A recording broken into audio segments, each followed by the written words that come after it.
So because this little lad right here, a very brilliant young boy, I admire Dr. Andrew Michael Holness and support Dr. Andrew Michael Holness, God know, because if these kids could have vote, them would have teach these PNP something to vote for what's best for them and what's best for their future. But them can't vote, so we still have to appease to these persons.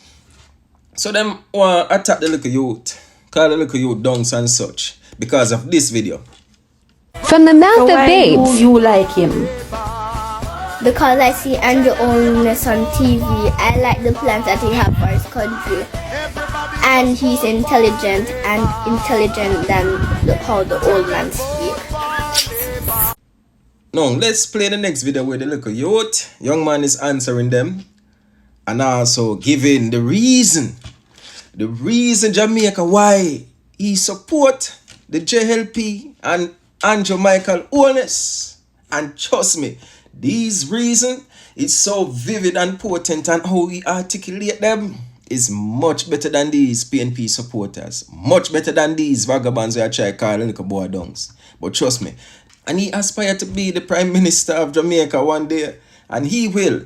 Watch this, Jamaica. So there's a popular video with you trending on TikTok. You were endorsing Andrew Holness as Prime Minister in the last general election. Question: are you still endorsing Andrew Holness as Prime Minister in this general election? Well, that's a good question. Yes, I have watched the video, and for those who were calling me dunce and stupid, I have now passed my PEP exams and is now attending Cornwall College. I aspire to be a neurosurgeon and will one day become the Prime Minister of Jamaica. I may be young, but I do know about FinSac. Nobody's talking about the salary increase for government workers like the nurse and policemen. Nobody's talking about the crime rate that has been reduced. Nobody's talking about the jobs that are being created. Nobody's talking about the people who received concrete and not board houses. But the main thing that I appreciate is the procurement of these school buses. Us, as children, will be much safer. So yes, I admire Andrew Holness as a Prime Minister. 1 p.m., third term, to continue the good work. Jamaica, tell me if you're not proud of this little youth. Trust me, very intelligent. And when I see like how he articulate himself, I smile because I know at least I am here, getting disrespect and even threat. But at the end of the day, I am talking on behalf of these youths, these young youths, so their future can be less hostile. So now we have to do it. Now we have to put out information to ensure that throw away die-heartedness and party favoritism and put in the competent body to govern our country, so these youths' future, their aspiration can come true. Because we are putting in a stable-minded man, Mr. Andrew Holness, and a competent body behind him to ensure that the future is secure for young men like these to aspire to their goal. And in the name of the Lord Jesus Christ, this young man said that he want to be a Prime Minister of Jamaica. Please grant it unto him, dear Lord. Please. Amen and amen. And Jamaica, I just want to take up time out just to give this man right here. His name is Judge Carpo. This man is a beautiful human being in every sense of the word. This man is impartial. This man, he sees happiness. This man is always preaching about family. Keep the family together, and you should do everything to ensure that your family stay together. This man doesn't care if you're black, yellow, white, purple. This man only see human being, and not some stupid construct that they make to divide us. This man right here, this is a tribute to him. Bless. Okay, Jamaica. Last year I asked you to pray for me, and it's very obvious that you did, because I came through a very difficult period. Unfortunately, I've had a setback. Yeah, I'm back in the hospital now, and I'm coming to you again, asking you to remember me in your prayers once more. And so I ask you again, if it's not too much, that you can remember me in your prayers. I'm a great believer in the power of prayers. I think the Almighty above is, is looking over us. So remember me, please. Back to normal proceedings. And the Prime Minister was in Hanover today, Western and Eastern Hanover. And these are some highlights. Enjoy. Look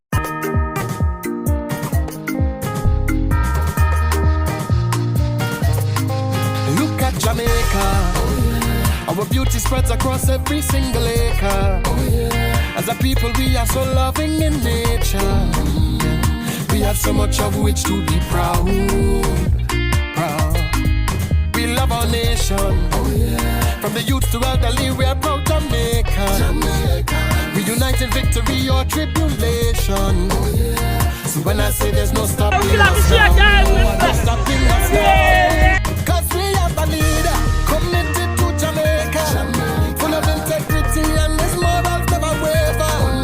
And with the JLP directing our future, we'll continue stronger. Jamaica will prosper. We will do better. Yeah. Jamaica will prosper. Yeah. Western Hanover, you look good. And I feel the energy. I feel like we want to win again and again and again. I want to endorse and commend your hard-working member of parliament, Tamika Davis. She little, but she's a fighter. I have said it many times. This election is going to yield many surprises. It is going to change the conventional and traditional wisdom that has existed in Jamaica for many years. There are those who claim to be students of politics who have fallen into the view that some seats belong to a certain political party. In 2020, this seat came over to the Jamaica Labour Party after many years under the PNP. The people would have had 5 years comparing the stewardship of the hard-working Tamika Davis versus the stewardship of persons who had it before. And it is clear that Tamika Davis has done more work in the seat in the 5 years compared to the decades that the PNP has had. While she has done more, there is no question. And every one of you that have come out here today in your gears, in your colors, in support, must conscientiously also say there is still much more that needs to be done for the constituency of Western Hanover. And as your leader, I can come in good conscience as well and pretend as if everything is perfect. We know that everything is not perfect in this constituency. We know. But the real question is, who is better able to do the work that still remains to be done? The bigger question is, under which political administration do you have a greater probability, possibility, and chance that the work that remains to be done will actually get done? And that is under the Jamaica Labour Party government that I administer on your behalf. And so that is the reason why you are gathered here today, to ensure that the Jamaica Labour Party government is maintained, because this is the only government that has shown the competence, the capability, and the credibility to do the work necessary to improve your lives. So we are going to work together today in partnership to show the country that the Jamaica Labour Party is not like the others. First of all, we don't believe in chaka chaka. We are an orderly political party. So as we proceed in a motorcade, please follow the order of the motorcade. There are certain vehicles that are marked and wrapped, and they form the core of the motorcade. If you look at these vehicles, you will see that they all have messages on them. And they have images on them, and we would like the public that is passing us in the motorcade to be able to see those vehicles without distraction. But we urge you, we ask you, do not sit on the windows. I will say this here, I have seen a motorcade happen where quite unintentionally an elderly gentleman sitting in the window of a coaster bus fell out and a car ran over him. All of these things can happen. We want all of you to be safe when you are on the Jamaica Labour Party motorcade. Last thing I will say, we want the motorbike riders, and I know I am in motorbike parish. We want you to be safe, so we don't want you to be weaving in and out of the motorcade. So it's either you're going to ride at the back of the motorcade in a group or way in the front, so that if we have to stop quickly, we don't come into contact with you. The safer place, obviously, is to ride safely at the back of the motorcade. So with all of those little notes to you, I'm asking that you be on your best behavior. All right? You promise? You commit to doing that? Anyway, I'm here to have fun with you. I am here as well to meet and greet and embrace and share the love with the people of Jamaica. So let's get on with it. God bless you and thank you. And please, the speeches that the Prime Minister is giving out is very touching and informative, Jamaica. So please, take heed, listen keenly, and trust me, it is clear as daylight that this man is the man to lead Jamaica into the next generation until he says when, honestly. And also, this man right here, this loser, coming out, talking all manner of bullcrap in relation to crime in Jamaica. Him just don't want to admit defeat. Him just don't want to admit say the Jamaica Labour Party under Dr. Horace Strong is doing a damn good job in relation to reducing the crime, the violence, the murder, all of the atrocities that plague Jamaica under his tenure and also the PNP tenure. It is basically being mitigated under the Jamaica Labour Party. So, in come with this, inverted rhetoric about a guardian mentality and all sort of thing. I don't really want to get into it because me literally don't understand what he's saying. But Mr. Tufton answer him in the best way possible. And I hope this shut him up, even though we know say he's like, him not have no shame tree. Even when time him get disgrace after disgrace, he still bounce back. Even when time him lie to lion contractor, he still come up and up front with him enough self. Watch this, Jamaica. God bless. Blow. I wanted to make a quick comment on some of the utterances that we have been seeing played out in the media space, starting with a comment from the opposition PNP, and specifically from Peter Bunting, who is the shadow spokesperson on national security. And I wanted to highlight this comment because, this country has been kept back to a large extent because of crime and the fear of crime. And I think it's important, particularly in this current dispensation when Jamaicans are being asked to decide who is the best party, political organization to carry this country forward, to appreciate the difference between the PNP and the Jamaica Labour Party. And I think Peter Bunting has offered an opportunity for the country to zero in on what this difference means for them, for their families, for their communities, for their freedom of movement, for their businesses, for their own safety and security within their space. which, as we know, has been a major debilitating factor in our country. Mr. Bunting, at his party's manifesto launch, and as reported in the media, speaks to this difference between the PNP and the JLP from a crime-fighting standpoint, describing, and I'm quoting here, the JLP having a warrior mentality among the security forces, while the PNP promotes a guardian mentality. On the face of it, I really gave it an earnest effort to try to understand what he means by that, and had a difficulty coming to terms with that interpretation based on his own track record as a former Minister of National Security, and certainly the track record of the PNP in terms of fighting crime, when juxtaposed or compared with what this government, this Jamaica Labour Party government, has done.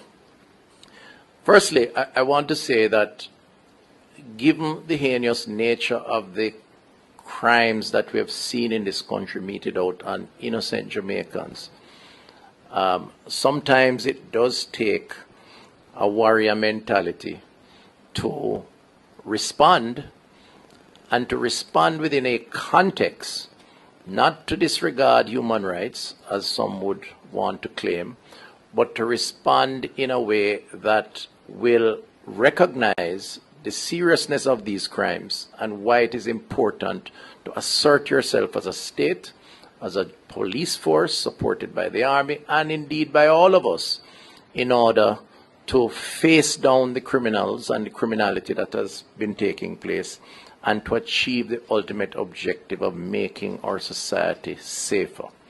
So he may, Mr. Bunting, that is, not realize that he may have been complementing the Jamaica Labour Party strategy by recognizing that you have to assert yourselves in the midst of a crisis. And we have had, for generations, a crisis of crime and violence, and it has taken its toll in many ways on our society. His comments, I think, too, are somewhat condescending, not somewhat, but condescending of the security forces, because implicit in what he's saying is that somehow the security forces are conducting themselves in a manner that should not be supported. And that's the interpretation, because let's face it, the government prescribes policy, the security forces implement. They are the operational agency of crime fighting. And in criticizing us as a government, he's also technically criticizing the work of the security forces, even though I've heard him say otherwise. But in this case, this is how it comes across. And he needs to clarify that. We believe that the security forces, based on government policy and government support in terms of resources, in terms of additional manpower, upgrading of stations, additional mobility, additional intelligence gathering, have done a commendable job. And the manifestations of that is the significant reduction in serious crimes, well over 40%, closer to 45% year to date, 43% to be exact, in terms of murders. And that for me means, for us, means a safer society, and a society where Jamaicans can move about more freely and pursue their ambitions in whatever way, shape, or form, particularly in communities where they once had to close their doors early and live in fear. And this is not something to criticize, this is something to commend. And I think that Mr. Bunting is way off course in his description of how we have approached responding to crime and violence. The other thing I'd say is that he needs to be reminded of his own legacy. He needs to be reminded of his own legacy. First of all, we have 318 fewer Jamaicans that have been murdered this year when compared to 2024. That's the 43% reduction year to date. That's a very good thing. And Jamaicans, I think appropriately so, have applauded the work that this government and the security forces have been doing. Gangs in this country have been cut from 300 when the Jamaica Labour Party took office to under 100s. That's the intelligence that have been made public by the security forces. That is a very good thing. If it takes a warrior mentality to achieve that, it means a safer society. And his lack of recognition of that, to our mind, is an indication that he's out of touch. And if his approach is to do otherwise, whatever guardian mentality means, then what it will mean is that we will see a surge in crime and violence again, which is what we don't want. And the Jamaican electorate must be very mindful of that. His own legacy, I think, demonstrates why he speaks the way he does, because he was not very successful when he was at the wicket as the chief minister or portfolio leader for crime. In fact, serious crimes on average increased by some 60% and 20% spike in the final year of his tenure. So Mr. Bunting did not achieve success, and he's on record of saying a range of things as to why, including the need for divine intervention, which we have no problem with divine intervention, but the Bible does say faith without works is a problem. And he clearly did not do the work. And therefore, we are of the view, simply put, that he neither has the experience or indeed the moral authority to describe the crime-fighting measures that have been pursued by this government and this Jamaica Constabulary Force in a disparaging or indeed disrespectful way. And the country, we urge in this very important time, should take note of that, where we are, where we're going, and what we don't want to return to as they decide how to cast their votes on September 3rd. There is a difference. We agree with him. The difference is we are tough on crime and we are getting results. He wants to cuddle in terms of his approach. And as his own experience has shown, he achieved nothing. In fact, crime got worse.